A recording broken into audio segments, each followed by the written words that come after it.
But the stock which is in focus right now is Veranda Learning. Mr. Suresh Kalpathi, the management of Veranda is joining us. Veranda Learning, that is to talk to us about the latest acquisition that they have done. Hi, sir. Good to be speaking with you. Well, you've acquired this Tapasya Educational, Institute, 50% stake in that, and I think the valuation of this particular unit comes in at around 240 crores. So it's a sizable acquisition for you. Talk to us about what would be the incremental revenue that you anticipate from this. What kind of growth and synergistic, synergies are you seeing from this? Thank you for the opportunity. Tapasya is essentially an institution that brings into the Veranda ecosystem the ability to manage colleges. That's a space where we have been looking for very quality acquisition. So with this, Veranda will now be managing 10 colleges spread in Andhra, Telangana, and Karnataka. It also brings on board over 20 junior colleges. So it adds to our portfolio of K-12 institutions that we are managing as part of our school's portfolio. The expected revenue of Tapasya, it's expected to add close to 85 crores to our top line. It's expected to add about 30 to 35 crores to our bottom line. This is for FY25. Apart from that, it also gives us a significant foray into the space to expand our college education portfolio.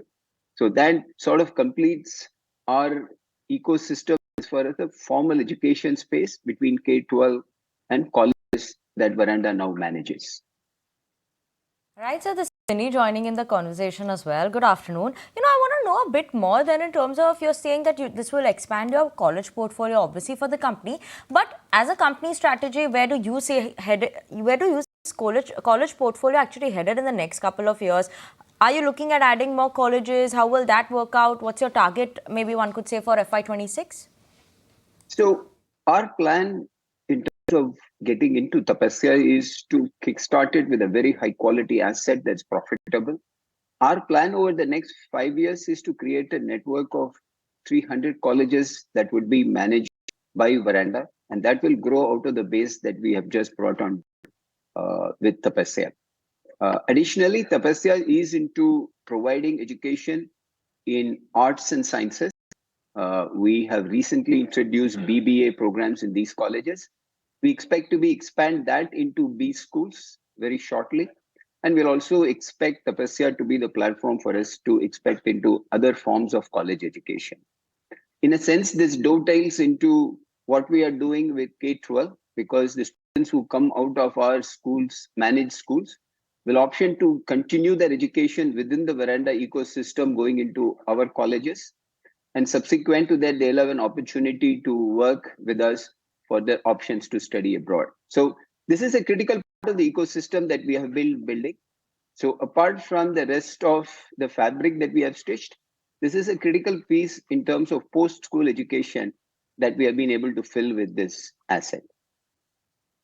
Okay. In fact, Veranda has been doing all of these tuck-in acquisitions, because we have seen a lot of those acquisitions being done by you, Mr. Suresh, already. But anything more on the anvil as well in terms of acquisition and inorganic growth? I think we are working on something at this time. We expect to be able to close it over the next 3 to 4 months. And with that, we will come to the end of a substantial acquisition cycle. Post that, we expect to be able to build this business organically. It would have completed our fabric in total. So it gives us a chance to now start demonstrating the synergy that this entire ecosystem brings. And from there on, it's going to be largely driven by organic growth. Currently, with the business that we have, we expect to be able to double our EBITDA for FY25, going from FY24, without considering any of the new acquisitions. And of course, if the new acquisition should come through and get closed, those numbers could go up substantially. Get the clarification. You're saying the FY25 EBITDA is going to be double of that of FY24?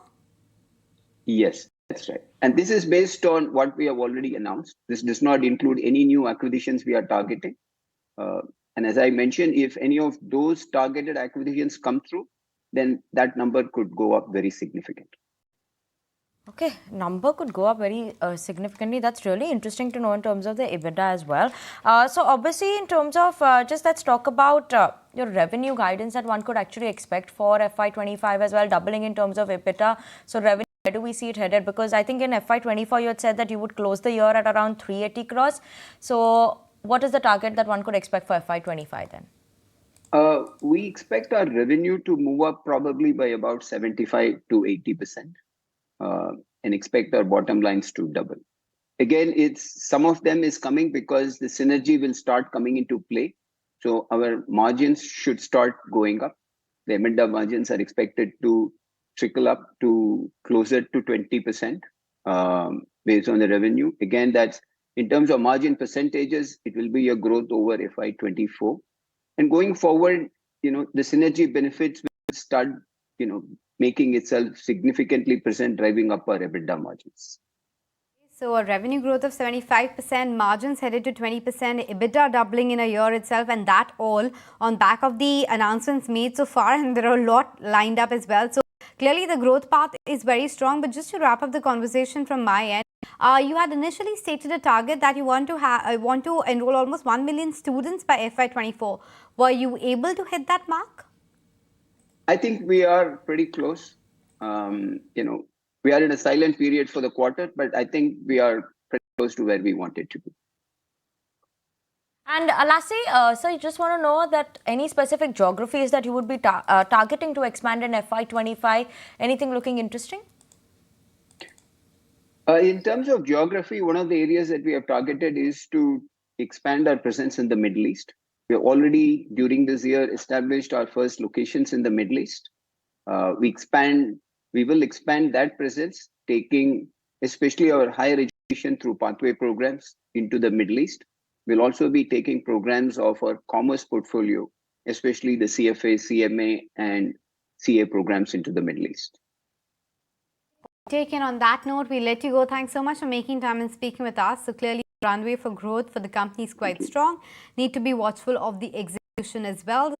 If you like this video, then like, share and subscribe to ET Now.